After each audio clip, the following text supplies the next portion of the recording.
It must have been some imp of the perverse, or some sardonic pull from dark, hidden sources, which made me change my plans as I did.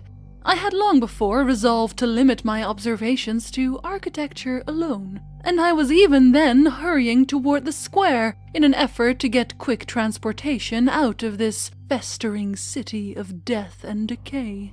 But the sight of old Zadok Ellen set up new currents in my mind and made me slacken my pace uncertainly.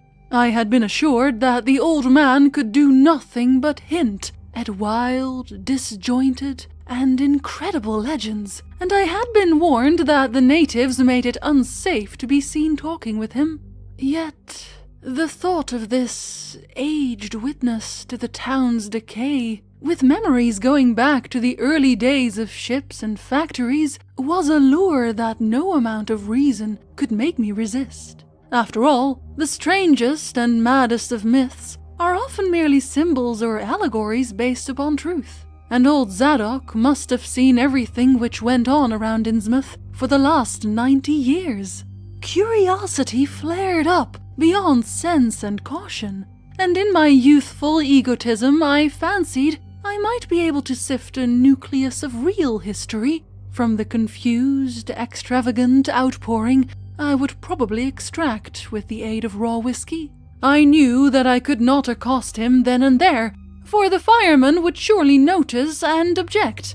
Instead, I reflected, I would prepare by getting some bootleg liquor at a place where the grocery boy had told me it was plentiful. Then I would loaf near the fire station in apparent casualness and fall in with old Zadok after he had started on one of his frequent rambles. The youth had said that he was very restless, seldom sitting around the station for more than an hour or two at a time. A quart bottle of whiskey was easily, though not cheaply, obtained in the rear of a dingy variety store just off the square in Elliott Street.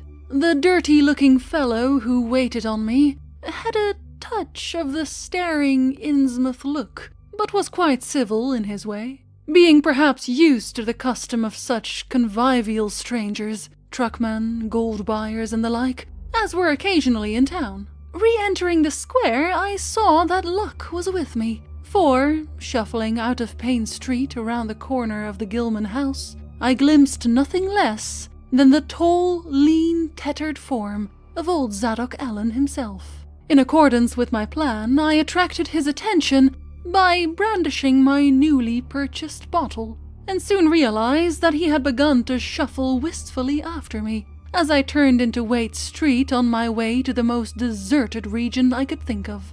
I was steering my course by the map the grocery boy had prepared, and was aiming for the wholly abandoned stretch of southern waterfront, which I had previously visited. The only people in sight there had been the fishermen on the distant breakwater, and by going a few squares south, I could get beyond the range of these, finding a pair of seats on some abandoned wharf, and being free to question old Zadok unobserved for an indefinite time. Before I reached Main Street, I could hear a faint and wheezy, "Hey, mister," behind me, and I presently allowed the old man to catch up and take copious pulls from the quart bottle. I began putting out feelers as we walked amidst the omnipresent desolation and crazily tilted ruins, but found that the aged tongue did not loosen as quickly as I had expected. At length I saw a grass-grown opening toward the sea between crumbling brick walls, with the weedy length of an earth and masonry wharf projecting beyond. Piles of moss-covered stones near the water promised tolerable seats, and the scene was sheltered from all possible view by a ruined warehouse on the north. Here, I thought, was the ideal place for a long, secret colloquy. So I guided my companion down the lane and picked out spots to sit in among the mossy stones. The air of death and desertion was ghoulish, and the smell of fish almost insufferable, but I was resolved to let nothing deter me. About 4 hours remained for conversation if I were to catch the 8 o'clock coach for Arkham, and I began to dole out more liquor to the ancient tippler, meanwhile eating my own frugal lunch. In my donations, I was careful not to overshoot the mark, for I did not wish Zadok's vinous garrulousness to pass into a stupor. After an hour, his furtive taciturnity showed signs of disappearing, but much to my disappointment, he still sidetracked my questions about Innsmouth and its shadow-haunted past. He would babble of current topics, revealing a wide acquaintance with newspapers and a great tendency to philosophize in a sententious village fashion. Toward the end of the second hour, I feared my quart of whiskey would not be enough to produce results, and was wondering whether I had better leave old Zadok and go back for more. Just then, however, chance made the opening which my questions had been unable to make, and the wheezing ancient's rambling took a turn that caused me to lean forward and listen alertly. My back was toward the fishy-smelling sea, but he was facing it, and something or other had caused his wandering gaze to light on the low, distant line of Devil Reef, then showing plainly and almost fascinatingly above the waves. The sight seemed to displease him, for he began a series of weak curses, which ended in a confidential whisper and a knowing leer. He bent toward me, took hold of my coat lapel, and hissed out some hints that could not be mistaken. There is where it all begun, that cursed place of all wickedness where the deep water starts. Gate of hell, sheer drop down to a bottom, no sounding line can touch. Old Cap'n Obed done it, him that found out more and was good for him in the South Sea Islands. Everybody was in a bad way them days, trade falling off, mills losing business, even the new ones, and the best of our men folks killed to privateering in the War of 1812, or lost with the Elizy brig and the Ranger scow, both on 'em Gilman venters. Obed Marsh, he had 3 ships afloat, Brigantine Columbi, Brig Hefty, and Bark Summitry Queen. He was the only one as keep on with the East Ingy and Pacific trade, though Esdras Martin's barkentine Malay bride made a venter as late as 28. Never was nobody like Cap'n Obed, old Limbus Satan. I can mind him a-tellin' about foreign parts, and calling all the folks stupid for going to Christian meeting, and bearing their burdens meek and lowly. Says they'd ought to get better gods like some of the folks in the Ingies. Gods as 'ud bring 'em good fishin' in return for their sacrifices, and 'ud really answer folks' prayers. Matt Elliott, his first mate, talked a lot too, only he was against folks doing any heathen things. Told about an island east of Othate, where they was a lot of stone ruins older than anybody knew anything about. Kinda like them on Pone and the Carolines, but with carvings of faces that looked like the big statues in Easter Island. There was a little volcanic island near there too, where there was other ruins with different carving. Ruins all worn away like they'd been under the sea unked, and with pictures of awful monsters all over 'em. Wall, sir, Matt, he says the natives in Allen there had all the fish they could catch, and sported bracelets and armlets and head rigs made about a queer kind of gold, and covered with pictures and monsters just like the ones carved over the ruins on the little island. Sorta fish-like frogs, or frog-like fishes, that was drawed in all kinds of positions, like they was human beings. Nobody could get out of them where they got all the stuff, and all the other natives wondered how they managed to find fish in plenty, even when the very next island had lean pickings. Matt, he got to wondering too, and so did Cap'n Obed. Obed, he notices, besides, that lots of the handsome young folks had dropped out of sight for good from year to year, and that they wa'n't many old folks around. Also, he thinks some of the folks looked din queer even for Kanakees. Took Obed to get the truth out of them heathens. I don't know how he done it, but he begun by trading for the gold-like things they wore. Asked them where they come from, and if they could get more, and finally wormed the story out of the old chief. Wallachia, they called him. Nobody but Obed had ever believed the old yeller devil, but the captain could read folks like there was books. Nobody never believed me now when I tell 'em, and I don't suppose you will, young feller. Though come to look at you have kinda got them sharp reading eyes like Obed had. The old man's whisper grew fainter, and I found myself shuddering at the terrible and sincere pretentiousness of his intonation, even though I knew his tale could be nothing but drunken fantasy. Well, sir, Obed he learned that they's things on this earth as most folks never heard about, and wouldn't believe if they did hear. It seems these Kanakys was sacrificing heaps of their young men and maidens to some kind of god things that lived under the sea, and getting all kinds of favor in return. They met the things on the little islet with the queer ruins, and it seems them awful pictures of frogfish monsters was supposed to be pictures of these things. Maybe they was the kind of critters as got all the mermaid stories and such started. They had all kinds of cities on the sea bottom, and this island was heaved up from there. Seemed they was some of the things alive in the stone buildings when the island come up sudden to the surface. That's how the Kanakys got wind they was down there. Made sign talk as soon as they got over being scared, and pieced up a bargain afore long. Them things liked human sacrifices. Had 'em ages before, but lost track of the upper world after a time. What they done to the victims, it ain't for me to say, and I guess Obed wasn't none too sharp about asking. But it was all right with the heathens, because they'd been having a hard time and was desperate about everything. They give a certain number of young folks to the sea things twice every year, May Eve and Halloween, regular as could be. Also give some of the carved knickknacks they made. What the things agreed to give in return was plenty of fish.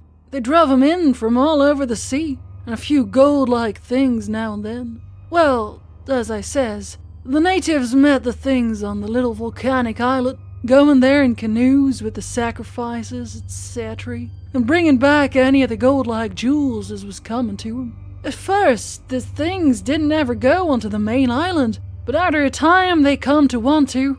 It seems they hankered after mixing with the folks and having yin ceremonies on the big days, May Eve and Halloween.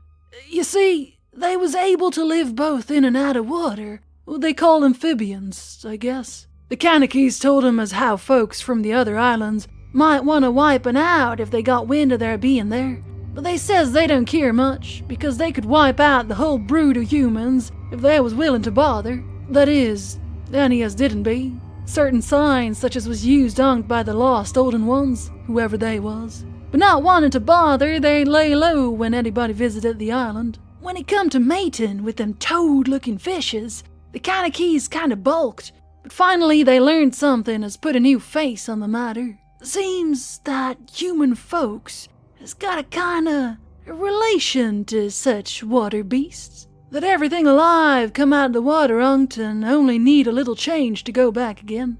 Them things told the Kanakys that if they mixed bloods, there'd be children as it looked human at first, but later turned more and more like the things, till finally they'd take to the water and join the main lot of things down there. And this is the important part, young feller. Them as turned into fish things and went into the water would never die. Them things never died. Except they was killed violent. Well, sir, it seems by the time Obed knowed them islanders, they was all full of fish blood from them deep water things. When they got old and begun to show it, they was kept hid until they felt like taking to the water and quitting the place. Some was more tech than others, and some never did change quite enough to take to the water. But mostly they turned out just the way them things said. Them as was born like the things changed early. But them as was nearly human sometimes stayed on the island till they was past 70, though they'd usually go down under for trial trips afore that. Folks as had took to the water generally come back a good deal to visit.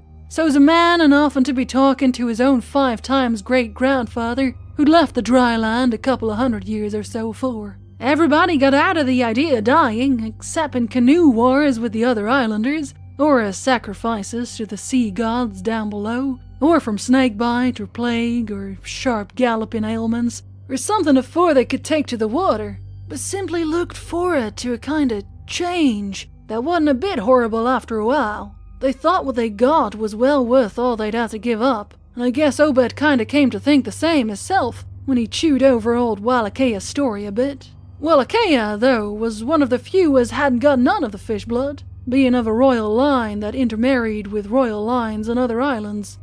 Wallachia, he showed Obed a lot of rites and incantations as had to do with the sea things, and let him see some of the folks of the village as had changed a lot from human shape. Somehow or other, though, he never would let him see one of the regular things from right out of the water. In the end, he gave him a funny kind of thingamajig, made out of lead or something, that he said would bring up the fish things from any place in the water where there might be a nest of 'em. The idea was to drop it down with the right kind of prayers and such. Wallachia allowed as the things was scattered all over the world, so's anybody that looked about could find a nest and bring 'em up, if they was wanted. Matt, he didn't like this business at all, and wanted Obed should keep away from the island. But the captain was sharp for gain, and found he could get them gold-like things so cheap it'd pay him to make a specialty of 'em. Things went on that way for years, and Obed got enough of that gold-like stuff to make him start the refinery in Waite's old run-down Fullen mill. He didn't just sell the pieces like there was, for folks 'ud be all the time asking questions. All the same, his crews 'ud get a piece and dispose of it now and then, even though they swore to keep quiet, and he let his women folks wear some of the pieces as was more human-like than most. Well, come about 38, when I was 7-year-old, Obed, he found the island people all wiped out between voyages. Seems the other islanders had got wind of what was going on, and had took matters into their own hands. Suppose they must have had. After all, them old magic signs, as the sea thing says, was the only things they was afeared of. No telling what any of them Kanakees will chance to get a hold of when the sea bottom throws up some island with ruins older in the deluge. Pious cusses, these was. They didn't leave nothing standing on either the mainland or the little volcanic islet, except what parts of the ruins was too big to knock down. In some places, they was little stones strewed about, like charms, with something on them like what you call a swastika nowadays. Probably them was the old one's signs. Folks all wiped out, no trace of no gold-like things, and none of the nearby Kanakees had breathed a word about the matter. Wouldn't even admit they'd ever been any people on that island.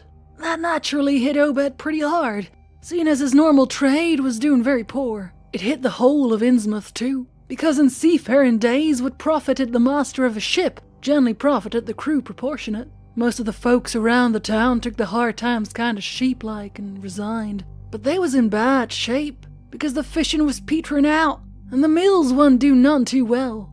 Then's the time, Obed, he begun a cursing at the folks for being dull sheep, and praying to a Christian heaven as didn't help him none. He told 'em he'd knowed of folks as pray to gods that give something you really need, and says if a good bunch of men 'ud stand by him, he could maybe get a hold of certain powers as 'ud bring plenty of fish and quite a bit of gold. Of course, them as served on the Summitry Queen and see the island knowed what he meant, and wasn't none too anxious to get close to see things like they'd heard tell on. But them as didn't know what 'twas all about got kinda swayed by what Obed had to say, and begun to ask him what he could do to sit him on the way to the faith as 'ud bring him results. Here the old man faltered, mumbled, and lapsed into a moody and apprehensive silence, glancing nervously over his shoulder and then turning back to stare fascinatedly at the distant black reef. When I spoke to him, he did not answer, so I knew I would have to let him finish the bottle. The insane yarn I was hearing interested me profoundly, for I fancied there was contained within it a sort of crude allegory based upon the strangeness of Innsmouth, and elaborated by an imagination at once creative and full of scraps of exotic legend. Not for a moment did I believe that the tale had any really substantial foundation, but nonetheless the account held a hint of genuine terror, if only because it brought in references to strange jewels, clearly akin to the malign tiara I had seen at Newburyport. Perhaps the ornaments had, after all, come from some strange island and possibly the wild stories were lies of the bygone Obed himself, rather than of this antique toper. I handed Zadok the bottle, and he drained it to the last drop. It was curious how he could stand so much whiskey, for not even a trace of thickness had come into his high, wheezy voice. He licked the nose of the bottle and slipped it into his pocket, then beginning to nod and whisper softly to himself. I bent close to catch any articulate words he might utter, and thought I saw a sardonic smile behind the stained bushy whiskers. Yes, he was really forming words, and I could grasp a fair proportion of them. Poor Matt.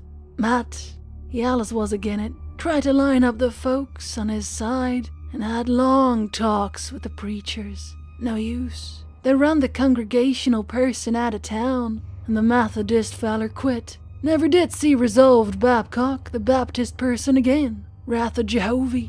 I was a mighty little critter, but I heard what I heard and seen what I seen. Dagon and Ashtoreth, Belial and Beelzebub, Golden Calf and the idols of Canaan and the Philistines, Babylonish abominations, Mene, Tekel Parsin. He stopped again, and from the look in his watery blue eyes, I feared he was close to a stupor after all. But when I gently shook his shoulder, he turned on me with astonishing alertness and snapped out some more obscure phrases. Don't believe me, eh? Hey! Then just tell me, young feller, why Cap'n Obed and 20-odd other folks used to row out to Devil Reef in the dead of night and chant things so loud you could hear 'em all over town when the wind was right. Tell me that, eh? And tell me why Obed was allus dropping heavy things down into the deep water, t'other side of the reef where the bottom shoots down, like a cliff lower'n you can sound. Tell me what he done with that funny-shaped lead thingamajig as Wallachia give him, eh, boy? And what did they all howl on May Eve, and again the next Halloween? And why'd the new church persons, fellers as used to be sailors, wear them queer robes and cover theirselves with them gold-like things Obed brung, eh? The watery blue eyes were almost savage and maniacal now, and the dirty white beard bristled electrically. Old Zadok probably saw me shrink back, for he began to cackle evilly. Beginning to see, eh? Maybe you'd like to have been me in them days, when I seed things at night out to sea from the cupola top of my house. Oh, I can tell you little pictures of big ears, and I wasn't missing nothing of what was gossiped about Cap'n Obed and the folks out to the reef. How about the night I took my pa's ship's glass up to the cupola and seed the reef a bristling thick with shapes that dove off quick soon's the moon rise. Obed and the folks was in a dory, but them shapes dove off the far side into the deep water and never came up. How'd you like to be a little shaver alone up in a cupola, a-watching shapes as one human shapes? Huh? The old man was getting hysterical, and I began to shiver with a nameless alarm. He laid a gnarled claw on my shoulder, and it seemed to me that its shaking was not altogether that of mirth. Suppose one night you seed something heavy heaved off an Obed's dory beyond the reef, and then learn next day a young feller was missing from home. Hey? Did anybody ever see hide or hair of Hiram Gilman again? Did they? And Nick Pierce? And Llewellyn Waite? And Adoniram Southwick? And Henry Garrison? Hey?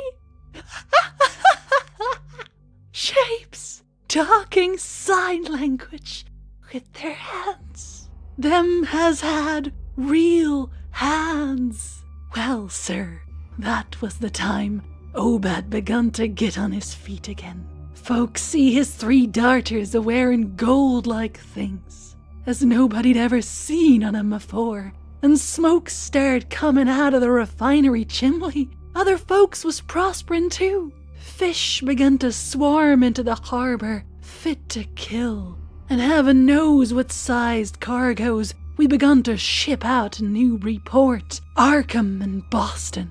'Twas then that Obed got the Old Branch Railroad put through. Some Kingsport fishermen heard about the catch and come up in sloops, but they was all lost. Nobody never see 'em again. And just then our folk organized the esoteric Order a Dagon and bought Masonic Hall offen Calvary Commandery for it. Matt Elliott was a Mason, and again the selling, but he dropped out of sight just then. Remember, I ain't saying Obed was set on having things just like they was on that Kanaki Isle. I don't think he aimed at first to do no mixing, nor raise no young'uns to take to the water and turn into fishes with eternal life.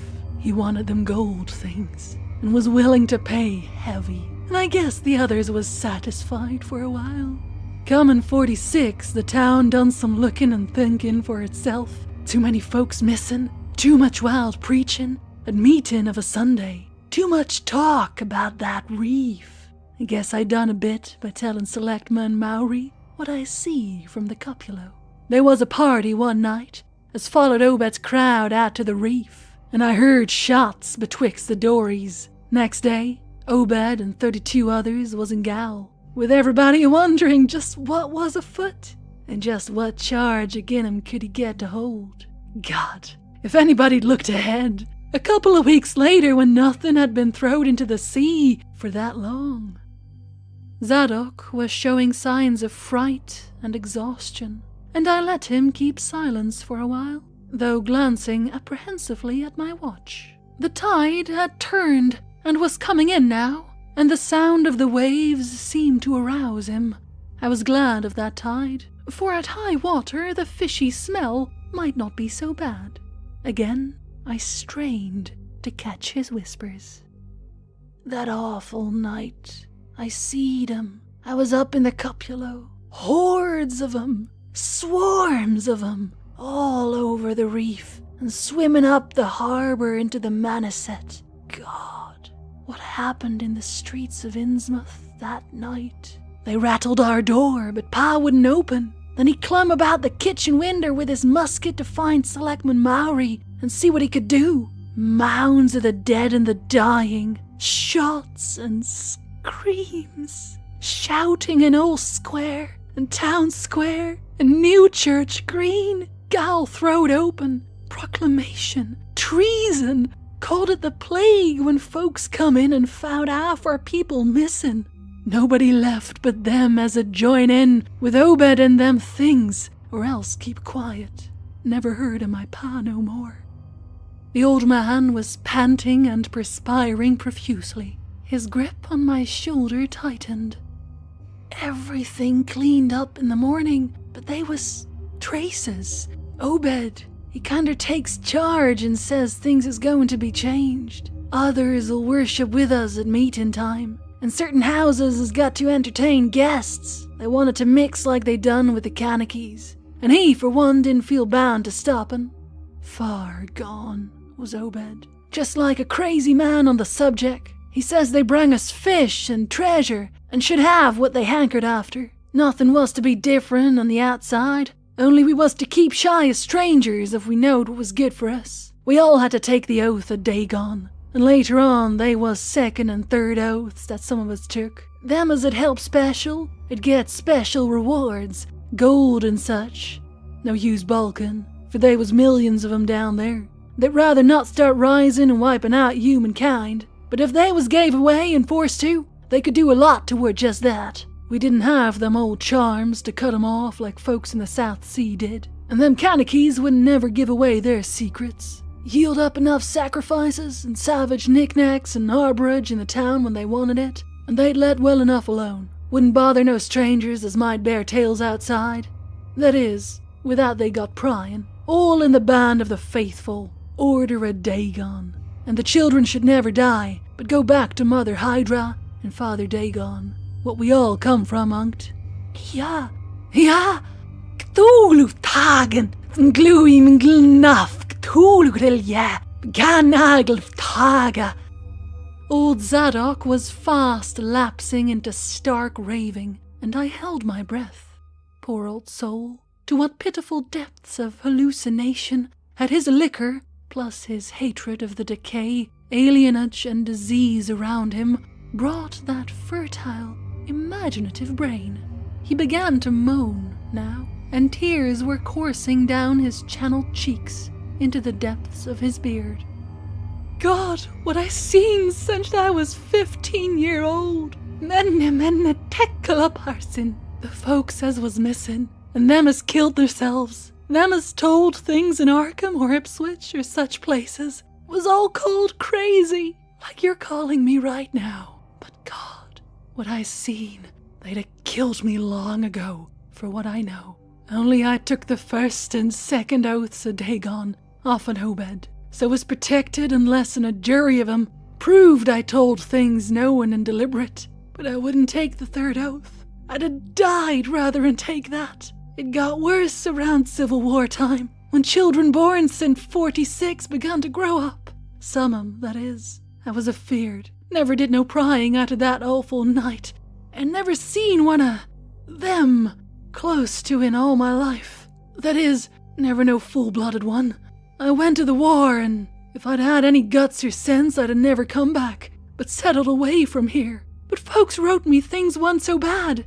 That, I suppose, was because government draft men was in town out of 63. Out of the war, it was just as bad again. People began to fall off. Mills and shops shut down. Shipping stopped, and the harbor choked up. Railroad give up. But they never stopped swimming in and out of the river from that cursed reef of Satan. And more attic windows got boarded up. And more noises was heard in houses as wasn't supposed to have nobody in 'em.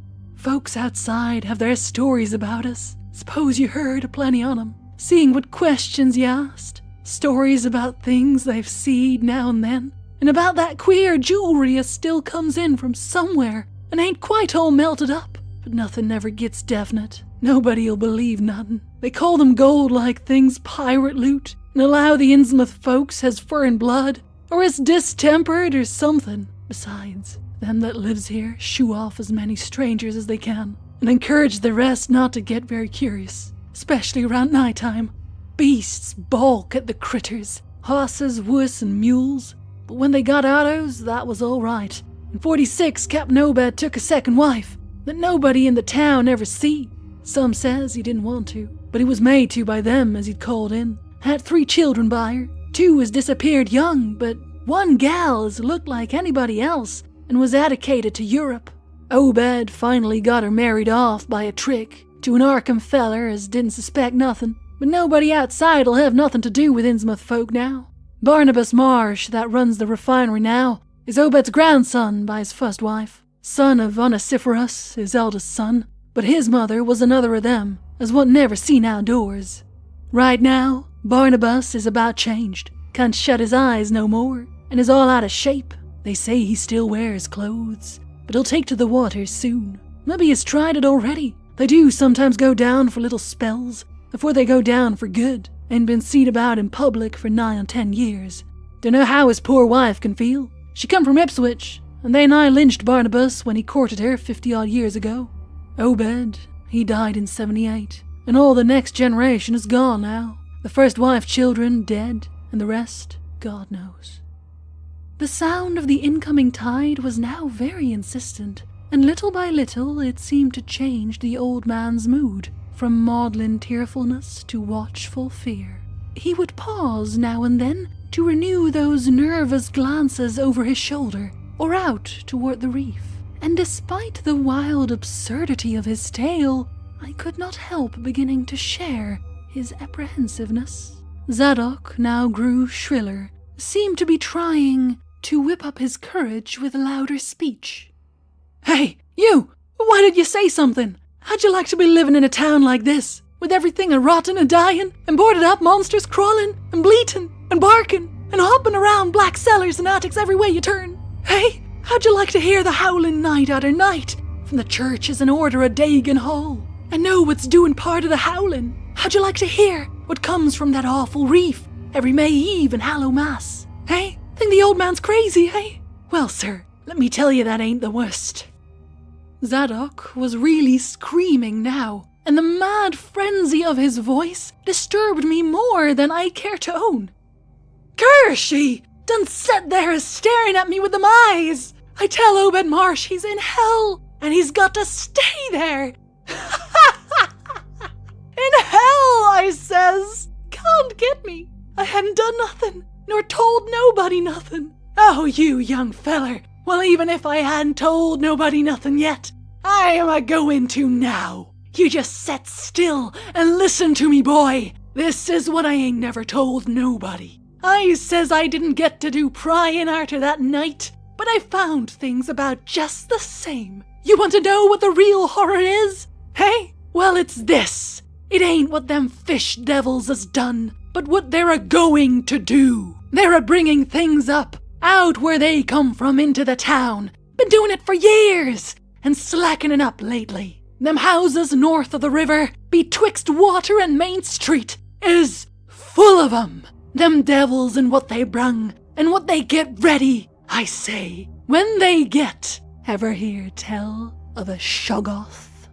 Hey, d'you hear me? I tell ya, I know what them things be. I seen 'em one night when... Hey, yeah!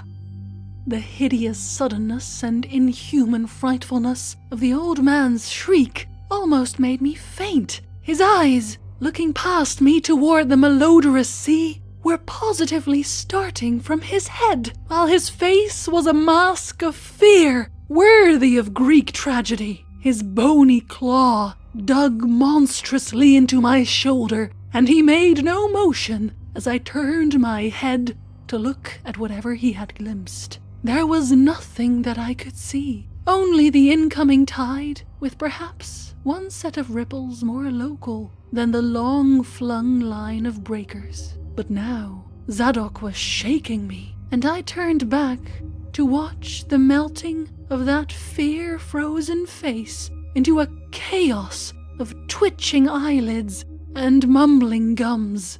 Presently his voice came back, albeit as a trembling whisper.